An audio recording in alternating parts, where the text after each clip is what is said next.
എല്ലാവർക്കും പുതിയൊരു വീഡിയോയിലേക്ക് സ്വാഗതം. ഇന്നത്തെ വീഡിയോയിൽ എന്ന് പറഞ്ഞാൽ നമ്മളൊരു പ്രൊഡക്റ്റ് ലിസ്റ്റ് ചെയ്യുമ്പോൾ ബേസിക്കായിട്ട് എന്തൊക്കെ കാര്യങ്ങളാണ് നമ്മൾ ശ്രദ്ധിക്കേണ്ടത്. നമ്മളൊരു പുതിയ ഒരു പ്രൊഡക്റ്റ് നമ്മൾ ആമസോണിൽ ലിസ്റ്റ് ചെയ്യുമ്പോൾ സെയിം പ്രൊഡക്റ്റ് ഒരുപക്ഷെ ഒരുപാട് സെല്ലേഴ്സ് വിൽക്കുന്നുണ്ടാവും. അപ്പോൾ അവരുടെ അടിയിൽ നമുക്ക് കൂടുതൽ റാങ്കിങ് കിട്ടാനും കൂടുതൽ സെയിൽസ് കിട്ടാനും നമ്മൾ മെയിനായിട്ട് ശ്രദ്ധിക്കേണ്ട ഫസ്റ്റ് കാര്യമാണ് നമ്മൾ ലിസ്റ്റിങ് മാക്സിമം ഒപ്റ്റിമൈസ് ചെയ്യുക. ഒരു ലിസ്റ്റ് ഒരു പ്രൊഡക്റ്റ് നമ്മൾ ലിസ്റ്റ് ചെയ്യുമ്പോൾ മാക്സിമം കീവേഡ്സ് ഇൻക്ലൂഡ് ചെയ്തിട്ട് വേണം നമ്മൾ എന്ത് ചെയ്യാൻ പ്രൊഡക്റ്റ് ലിസ്റ്റ് ചെയ്യാൻ. അപ്പോൾ അത് എങ്ങനെയാണ് നമ്മൾ ചെയ്യേണ്ടത്, എന്തൊക്കെ കാര്യങ്ങളാണ് ശ്രദ്ധിക്കേണ്ടത് എന്നുള്ള ഒരു സിമ്പിളായിട്ടുള്ളൊരു വീഡിയോ ആണ് നമ്മളിപ്പോൾ ചെയ്യാൻ പോകുന്നത്. അപ്പോൾ ഫസ്റ്റ് ഓഫ് ഓൾ നമ്മൾ amazon.in പോയി കഴിഞ്ഞാൽ നമുക്ക് ലെഫ്റ്റ് സൈഡിൽ ഒരു ഓപ്ഷൻ ഉണ്ട്. ഈ ഓപ്ഷൻ നമ്മൾ ക്ലിക്ക് ചെയ്ത് കഴിഞ്ഞാൽ ഓളെന്ന് ക്ലിക്ക് ചെയ്ത് കഴിഞ്ഞാൽ ട്രെൻഡിങ്ങിൻ്റെ അടിയിൽ ബെസ്റ്റ് സെല്ലേഴ്സ് എന്ന് പറഞ്ഞൊരു ഓപ്ഷൻ ഉണ്ട്. അപ്പോൾ നമ്മൾ ഒരുപാട് കാറ്റഗറി ഉണ്ട് ഇവിടെ. Amazon renewed, car and motor bike, computer accessories, clothing and accessories, books, അങ്ങനെ ഒരുപാട് കാറ്റഗറീസ് ഉണ്ട്. അപ്പോൾ നമ്മളിവിടെ മെയിനായിട്ട് നമ്മൾ ലിസ്റ്റിംഗ് നോക്കാൻ വേണ്ടിയിട്ടാണ്. അപ്പോൾ നമ്മളൊരു ഉദാഹരണത്തിന് ഇപ്പോൾ ഈ ഒരു പ്രൊഡക്റ്റ് നമ്മൾ ചൂസ് ചെയ്യാണ്. ഇനി നമ്മൾ അതേപോലെ ഓഫീസ് ആൻഡ് പ്രൊഡക്ട്സ് കാറ്റഗറിയിൽ നിന്ന് വേറൊരു പ്രൊഡക്റ്റ് നമ്മൾ ചൂസ് ചെയ്യാണ്. ഈ കാൽക്കുലേറ്ററാണ് നമ്മൾ ചൂസ് ചെയ്യേണ്ടത്. അപ്പോൾ ഇതിൽ ഈ ഒരു രണ്ട് ലിസ്റ്റിങ്ങിൽ നമ്മൾ എടുത്ത് നോക്കുകയാണെന്നുണ്ടെങ്കിൽ ഫസ്റ്റ് എപ്പോഴും ബ്രാൻഡ് നെയിമാണ് കൊടുക്കേണ്ടത്. ഈ ഒരു കാര്യത്തിനാണ്, ഈ ഒരു ടെക്സ്റ്റിനാണ് നമ്മൾ ടൈറ്റിൽ എന്ന് പറയുന്നത്. അപ്പോൾ ഒരു കസ്റ്റമർ ഒരു ഉൽപ്പന്നം സെർച്ച് ചെയ്യുമ്പോൾ മെയിനായിട്ട് ഈ ടൈറ്റിലുള്ള കീവേഡ്സ് റാങ്ക് ചെയ്തിട്ടാണ് ഇവരുടെ പ്രൊഡക്ട്സ് കൂടുതൽ കസ്റ്റമേഴ്സിൻ്റെ ഇടയിലേക്ക് റാങ്ക് ചെയ്ത് വരുന്നത്. അപ്പോൾ നമ്മൾ എപ്പോഴും ടൈറ്റിൽ നല്ല ഉഷാറായിട്ട് കൊടുക്കാൻ ശ്രദ്ധിക്കണം. നല്ല കീവേഡ്സ് ഇൻക്ലൂഡ് ചെയ്തിട്ട് നമ്മൾ ടൈറ്റിൽ കൊടുക്കാൻ ശ്രദ്ധിക്കണം. അപ്പോൾ ഇതിൽ നമ്മൾ ഈ രണ്ട് ലിസ്റ്റിങ്ങൾ എടുത്ത് നോക്കുകയാണെങ്കിൽ ഫസ്റ്റ് വരെ ബ്രാൻഡ് നെയിമാണ് കൊടുത്തിട്ടുള്ളത്. അതാണ് ഇതിൻ്റെ ഓർഡർ. അപ്പോൾ നമ്മൾ ഫസ്റ്റ് എന്ത് ചെയ്യണം, ഇപ്പോൾ നമ്മൾ ഏതാണോ ബ്രാൻഡ് വെച്ചാൽ ആ ബ്രാൻഡ് നെയിം ഇവിടെ ഫസ്റ്റ് കൊടുക്കുക. അതിന് ശേഷമാണ് നമ്മൾ എന്ത് ചെയ്യേണ്ടത്, നമ്മളെ പ്രൊഡക്റ്റിനെ കുറിച്ച് ഡിഫൈൻ ചെയ്യേണ്ടത്. എന്താണ് പ്രൊഡക്റ്റ്? സയൻറ്റിഫിക് കാൽക്കുലേറ്ററാണ്. അപ്പോൾ ഇത് ഇപ്പോൾ നമ്മളൊരു കോംബോ ആയിട്ടാണ് കൊടുക്കണമെന്നുണ്ടെങ്കിൽ ഇതിൽ എത്ര പീസാണ് വരുന്നത്, പാക്ക് ഓഫ് 1 അല്ലെങ്കിൽ പാക്ക് ഓഫ് 2 അങ്ങനെ എന്തെങ്കിലും ഉണ്ടെന്നുണ്ടെങ്കിൽ ആ ഒരു പാക്ക് ഓഫ് 2 നമ്മൾ എന്ത് ചെയ്യണം, ഈ ടൈറ്റിലിൽ ഇൻക്ലൂഡ് ചെയ്യണം. അതേപോലെ ഇത് ഏതാണ് കളർ എന്നുണ്ടെങ്കിൽ ആ ഒരു കളറും കൂടി ഇവിടെ മെൻഷൻ ചെയ്യണം. അപ്പോൾ ഇവിടെ ഒരു പാക്കേ ഉള്ളൂ, കാരണം ഒരു സാധനം മാത്രമേ ഉള്ളൂ. അതുകൊണ്ട് പാക്ക് ഓഫ് 1 എന്ന് കൊടുക്കേണ്ട ആവശ്യമില്ല. കാരണം പാക്ക് ഓഫ് 1 എന്ന് കൊടുക്കുന്ന ആ ഒരു സ്ഥലത്തിന് പകരം നമുക്ക് കൂടുതൽ കീവേഡ്സ് ഇൻക്ലൂഡ് ചെയ്ത് കഴിഞ്ഞാൽ നമ്മൾ ലിസ്റ്റിങ്ങിന് ഒന്നും കൂടെ അത് അഡ്വാൻറ്റേജ് ആയി മാറും. അപ്പോൾ ഇവർ പാക്ക് ഓഫ് 1 കൊടുത്തിട്ടില്ല. ഫസ്റ്റ് ഇവിടെ ബ്രാൻഡ് നെയിം കൊടുത്തു, പിന്നെ അതിന് ശേഷം ഇവരെ മോഡൽ നമ്പർ, പിന്നെ നോൺ പ്രോഗ്രാമബിൾ സയൻറ്റിഫിക് കാൽക്കുലേറ്ററാണ് ഇവിടെ കൊടുത്തിട്ടുള്ളത്. അതാണ് ഈ ഉൽപ്പന്നത്തിൻ്റെ പേര്. അതിനുശേഷം എത്ര ഫംഗ്ഷനാണ് ചെറിയൊരു ഡീറ്റെയിൽ ആയിട്ട് ഇവിടെ കൊടുത്തിട്ടുണ്ട്. പിന്നെ അതിനുശേഷം ബ്ലാക്ക് എന്നാണ് കൊടുത്തിട്ടുള്ളത്. ബ്ലാക്ക് കളറിലാണ് ഈ കാഷിയോൻ്റെ കാൽക്കുലേറ്റർ ഇവർ സെല് ചെയ്യുന്നത്. അതേപോലെ നമ്മൾ ഇതിലെടുത്ത് നോക്കുകയാണെങ്കിൽ ഫസ്റ്റ് പ്രൊഡക്റ്റ് ടൈറ്റിൽ എന്ന് പറഞ്ഞാൽ JBL, അതാണ് ഇതിൻ്റെ ബ്രാൻഡ് നെയിം. അത് കഴിഞ്ഞതിന് ശേഷം എന്തൊക്കെയാണ്, വയേർഡ് ഫോണാണ്.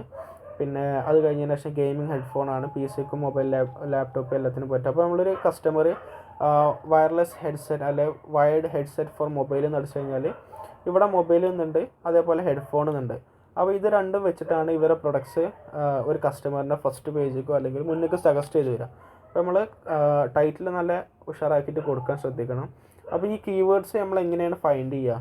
കാരണം നമ്മളെ പ്രൊഡക്റ്റ് ഒരു യുണീക്ക് പ്രൊഡക്റ്റ് ആണെങ്കിൽ എങ്ങനെയാണ് നമ്മൾ കീവേഡ്സ് ഫൈൻഡ് ചെയ്യുക? അപ്പോൾ ഇത് പറഞ്ഞാൽ ഒരു ബേസിക് ആയിട്ടുള്ള ഒരു അനലൈസിങ് ആണ്. കുറച്ചുകൂടെ എക്സ്ട്രീമായിട്ട് നമ്മൾ നോക്കുകയാണെന്നുണ്ടെങ്കിൽ ഇതിന് ഒരു ടൂൾസ് ഉണ്ട്. ആ ടൂൾസൊക്കെ ഉപയോഗിച്ചിട്ട് നമ്മൾ അനലൈസ് ചെയ്തിട്ട് വേണം ടൈറ്റിൽ, ഡിസ്ക്രിപ്ഷന്, ബുള്ളറ്റ് പോയിൻറ്റ്സൊക്കെ നമ്മൾ കണ്ടെത്താൻ. അപ്പോൾ അങ്ങനെ ആകുമ്പോഴാണ് നമുക്ക് കൂടുതൽ റിസൾട്ട് കിട്ടുക. ഇത് പറഞ്ഞാൽ വളരെ ബേസിക് ആയിട്ടാണ് നമ്മൾ പറഞ്ഞത്. അപ്പോൾ ഫസ്റ്റ് ടൈറ്റിൽ നമ്മൾ ഫസ്റ്റ് ബ്രാൻഡ് നെയിം കൊടുക്കണം. ബ്രാൻഡ് നെയിം കൊടുത്തിട്ട് നമ്മൾ പ്രൊഡക്റ്റിനെ കുറിച്ച് ചെറിയൊരു ഡീറ്റെയിൽ കൊടുക്കണം. അത് കഴിഞ്ഞതിന് ശേഷം നമ്മൾ പ്രൊഡക്റ്റ് ഇപ്പോൾ നമ്മൾ ലിക്വിഡ് ആയിട്ടുള്ളതാണെങ്കിൽ എത്ര ലിറ്റർ, 2 ലിറ്റർ ആണെങ്കിൽ 2 ലിറ്റർ എന്ന് കൊടുക്കുക.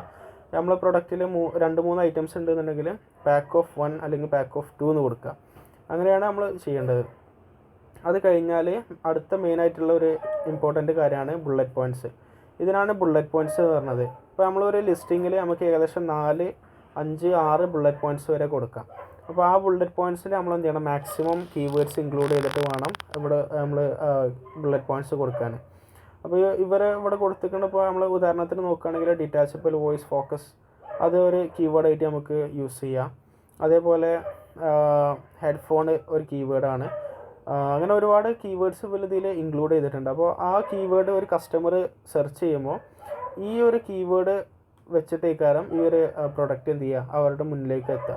അപ്പോൾ നമ്മൾ മാക്സിമം കീവേഡ് ഇൻക്ലൂഡ് ചെയ്യാം. അതേപോലെ ഇമ്പോർട്ടൻ്റ് ആയിട്ടുള്ള കാര്യമാണ് ഇമേജ്. നല്ല ബ്യൂട്ടിഫുൾ ആയിട്ടുള്ള ഇൻഫോഗ്രാഫിക് ഇമേജസ് വെച്ചിട്ട് നമ്മൾ എന്ത് ചെയ്യണം, ഒരു പ്രൊഡക്റ്റ് ലിസ്റ്റ് ചെയ്യണം. അപ്പോഴാണ് നമുക്ക് കൂടുതൽ, കാരണം ആൾക്കാർക്ക് കസ്റ്റമേഴ്സിന് നമ്മളെ പ്രൊഡക്റ്റിൽ തൊടാനോ അല്ലെങ്കിൽ ഫീൽ ചെയ്യാനോ പറ്റണില്ല. അപ്പോൾ നമ്മൾ മാക്സിമം നല്ല ഇമേജ് കൊടുത്തുകൊണ്ട് വേണം ലിസ്റ്റ് ചെയ്യാൻ. അപ്പോൾ ബുള്ളറ്റ് പോയിൻറ്റ്സ് കഴിഞ്ഞാൽ പിന്നെ അടുത്ത് വരുന്നതാണ് പ്രൊഡക്റ്റ് ഡിസ്ക്രിപ്ഷന്. പ്രൊഡക്റ്റ് ഡിസ്ക്രിപ്ഷൻ അത്ര ഇമ്പോർട്ടൻ്റ് ആയിട്ടുള്ള കാര്യമല്ല, പക്ഷേ അതിൽ നമുക്ക് വേണമെങ്കിൽ എന്ത് ചെയ്യുക, കുറച്ച് ഡീറ്റെയിൽ ആയിട്ട് നമുക്ക് നമ്മളെ പ്രൊഡക്റ്റിനെ കുറിച്ച് നമുക്ക് സംസാരിക്കാം. എന്താണ് നമ്മൾ പ്രൊഡക്റ്റ് ഓഫർ ചെയ്യണത്, അതിൻ്റെ ഒരു ഡീറ്റെയിൽസ്. അത് കഴിഞ്ഞാൽ ഏറ്റവും കൂടുതൽ ഇമ്പോർട്ടൻ്റ് ആയിട്ട് വരുന്നതാണ് A+ കണ്ടൻറ്റ്. A+ കണ്ടൻറ്റ് നമുക്ക് ചെയ്യണമെന്നുണ്ടെങ്കിൽ, A+ കണ്ടൻറ്റ് എന്ന് പറഞ്ഞത് ഇതിനാണ് നമ്മൾ A+ കണ്ടൻറ്റ് എന്ന് പറഞ്ഞത്. ഇങ്ങനെ കുറച്ച് ഇമേജ് രീതിയിൽ നമുക്ക് വലിയ രീതിയിൽ ബാനറായിട്ട് കൊടുക്കാം. പക്ഷേ ഇത് കൊടുക്കണം എന്നുണ്ടെങ്കിൽ നമ്മളെ ബ്രാൻഡ് നമ്മൾ ആമസോണിൽ രജിസ്റ്റർ ചെയ്യണം. അത് രജിസ്റ്റർ ചെയ്യലെന്ന് പറഞ്ഞാൽ വളരെ ഈസിയാണ്. നമ്മൾ അടുത്ത വീഡിയോയിൽ നമ്മൾ എങ്ങനെയാണ് ആമസോൺ A+ ബ്രാൻഡ് രജിസ്റ്റർ എങ്ങനെയാണ് എടുക്കുക, അതേപോലെ ഇങ്ങനത്തെ A+ കണ്ടൻറ്റ് എങ്ങനെയാണ് നമ്മൾ കൊടുക്കുക എന്നുള്ളത് നമ്മൾ ഡീറ്റെയിൽ അടുത്ത വീഡിയോയിൽ നമ്മൾ ചെയ്യണതാണ്. അപ്പോൾ ബേസിക്കായിട്ട് നമ്മളൊരു പ്രൊഡക്റ്റ് ലിസ്റ്റ് ചെയ്യുമ്പോൾ ഫസ്റ്റ് നമ്മൾ ശ്രദ്ധിക്കേണ്ടത് മാക്സിമം കീവേഡ് ഇൻക്ലൂഡ് ചെയ്തിട്ട് ഒരു ടൈറ്റിൽ, അത് കഴിഞ്ഞാൽ മാക്സിമം കീവേഡ് ഇൻക്ലൂഡ് ചെയ്തിട്ടുള്ള ഒരു ഡീറ്റെയിൽ ആയിട്ടുള്ള ഒരു ബുള്ളറ്റ് പോയിൻറ്റ്സ്. അത് നമുക്ക് 5 or 6 ഒക്കെ വേണമെങ്കിൽ ബുള്ളറ്റ് പോയിൻറ്റ്സ് നമുക്ക് കൊടുക്കാം. ടൈറ്റിലിൽ 200 ക്യാരക്ടേഴ്സാണ് ഒരു ടൈറ്റിലിൽ നമുക്ക് കൊടുക്കാൻ പറ്റുന്ന ക്യാരക്ടർ എമൗണ്ട് എന്ന് പറയുന്നത്. അത് കഴിഞ്ഞാൽ വാട്ട് ഈസ് ഇൻ ബോക്സ്, അതൊക്കെ നമുക്ക് ലിസ്റ്റിംഗ് പാർട്ടിൽ നമ്മൾ ഡീറ്റെയിൽ ആയിട്ട് പറയും. അപ്പോൾ ഇത്രയും ഡീറ്റെയിൽസാണ് നമ്മളൊരു പ്രൊഡക്റ്റ് ലിസ്റ്റ് ചെയ്യുമ്പോൾ മെയിനായിട്ട് ശ്രദ്ധിക്കേണ്ടത്. അപ്പോൾ കൂടുതൽ ഡൗട്ട് എന്തെങ്കിലും ഉണ്ടെന്നുണ്ടെങ്കിൽ താഴെ കമൻറ്റ് സെക്ഷനിൽ ചോദിക്കുക. നമ്മൾ എത്രയും പെട്ടെന്ന് നമ്മൾ ഡൗട്ടൊക്കെ ക്ലിയർ ചെയ്യണതാണ്. അപ്പോൾ ഈ ഒരു വീഡിയോ എന്ന് പറഞ്ഞത്, ഈ ഒരു റീഗ്രോ മീഡിയ മലയാളം ചാനൽ എന്ന് പറഞ്ഞത് നമ്മൾ സാമി അക്തർ എന്നുള്ള ഒരു യൂട്യൂബ് ചാനലിൽ കൊളാബ് ചെയ്തിട്ടാണ് ഈ ഒരു ചാനൽ തുടങ്ങിയിട്ടുള്ളത്. അപ്പോൾ എല്ലാവരും സാമി അക്തർ എന്നുള്ള യൂട്യൂബ് ചാനൽ സബ്സ്ക്രൈബ് ചെയ്യുക, ഇൻസ്റ്റാഗ്രാം പേജ് ഫോളോ ചെയ്യുക, അതേപോലെ റീഗ്രോ മീഡിയ മലയാളം എന്നുള്ള ഈ ഒരു യൂട്യൂബ് ചാനൽ സബ്സ്ക്രൈബ് ചെയ്യുക.